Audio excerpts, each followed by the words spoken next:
Talk about designer marketing for you and me. Make a documentary film about red wine, the red wine of Bordeaux, which is what our in-studio guest Warwick Ross has done. And you and I both enjoyed it enormously. Warwick, good morning to you. Good morning. How are you, Ross? Good. You were a winemaker yourself. You started in film. You had Young Einstein. You were just telling us Young Einstein and Blue Lagoon. That's right. And the like. And now a documentary on the red wines of Bordeaux.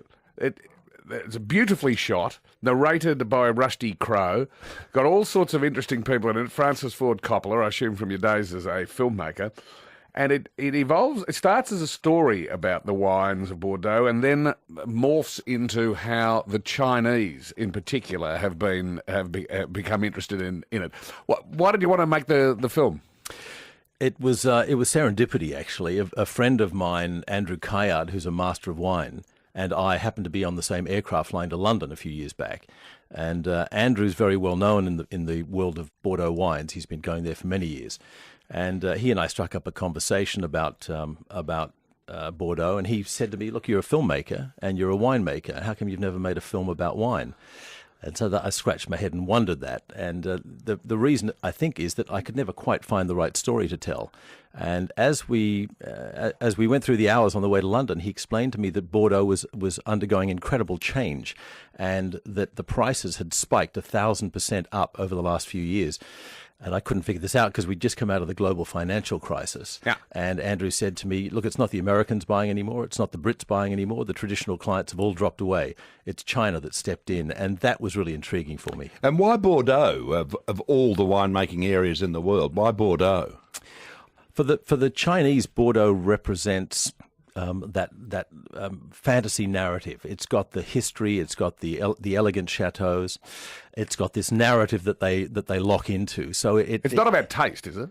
It's not about status. It's all about status, yes. Yeah. And Bordeaux was really considered, and still is considered, the premium wine region of the whole world, and that's what the Chinese have locked into. Very brand driven. And it's not. It's brand driven. It's not all the wines of Bordeaux. It's Latour and Lafite particularly, is it not? Yes, it's the sharp end of all of those Bordeaux wines, and it's interesting what's happened because the Chinese, because they were so effectively cut off from the world through the Cultural Revolution, when they came out of that in 1979 and looked around the world, what they were after was everything that the West had, but they were very aspirational and still are.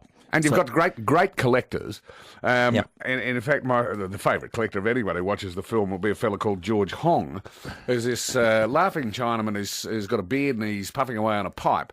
And he pays extraordinary prices for individual bottles, even, of Lafite or Latour. Yes, that's quite right. And he made his fortune manufacturing sex toys.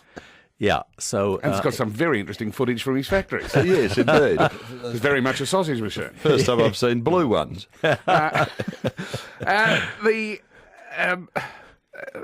an amazing story that... There's parts of the story of fascinating, including the fact that they get great vintages in Bordeaux about once every 30 years. So. Right. Is that roughly accurate? That's roughly right, yeah. Right, and then they had two in a row, 2009 and 2010. Yes, that's right. Notwithstanding that the great vintages were 2009, 2010, one of the biggest sellers is the Chateau Lafite of 2008, because some genius at Lafite said, because 8's a lucky Chinese number, just on the neck of the bottle, we'll put a tiny little symbol of the Chinese script for 8. Yes, which changed everything. The prices for that 2008 Lafite spiked overnight about 30 to 40% in London, just because of that addition of the number 8, which suddenly meant that you were presenting somebody not just with a bottle of wine, but you were presenting them with luck, with the lucky number 8. Yeah, because someone said, "Oh, that's just going to be terribly obvious. That's way too obvious. It won't work."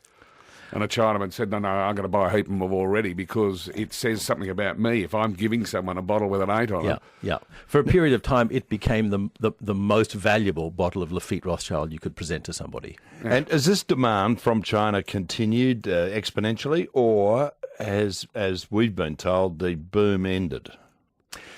Yeah, the last 12 months or so, the growth in China's come off, and with that, the sales of these really top Bordeaux wines has pulled back also a little bit. Also, the Chinese government has been trying to pull back on conspicuous consumption, particularly with Xi Jinping coming in and taking over the country. So, for a number of reasons, their economic growth has pulled back, but also this conspicuous consumption pullback has also. Has that dropped the price of Bordeaux Reds so that ordinary people like us can afford to buy them? Well, it depends. It depends how much you can afford, I suppose. It has dropped them back a lot. Chateau Lafite Rothschild, in the 12 months that we filmed in China, went from an all-time high to a drop of 60% within about 8 months. Actually, it happened, and one of the main reasons was the number of fakes of Chateau Lafite in China. Now, how do you protect against fakes? One thing suggested in your film was to ask for the bottle back. But have you read the story of that guy in Los Angeles who he asked for his bottles back, and he took them home and filled them with inferior quality wine, not bad, but not what was supposed to be in the bottle. Right, and he got lumbered. And that's what's been happening in China a lot. In fact, the number of fakes there, it's interesting, the spread, because it starts from these very obvious and basic knockoffs, rip-offs, which has misspelling in the label, so Lafite has 2 Fs and 2 Ts, and the Chateau itself is the wrong Chateau. Like Arthur Daly making Levi jeans spelt with a Y. Yeah, there you go. Same sort of thing. And the liquid, I was going to say alcohol, it's not even quite, it's industrial alcohol with colouring and flavouring that goes into the really, really cheap knockoffs. But it goes from that all the way through to very sophisticated rip-offs, where the bottle itself is a real bottle of Lafite. It's the right vintage in terms of, the value of it. 1982 is the most valuable.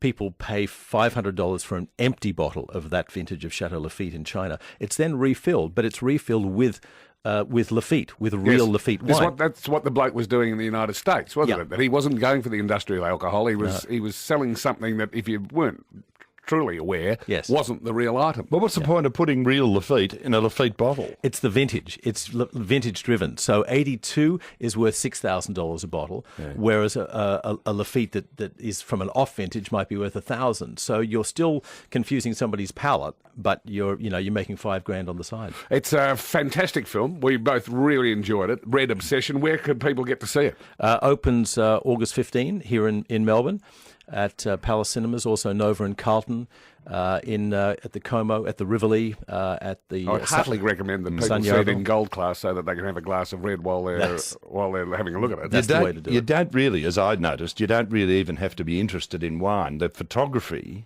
and the beauty of the landscape and those chateaux is just well worth going to just for that. Spectacular. Warwick, congratulations. Open August 15 in selected cinemas. The film is called Red Obsession. Thanks very much.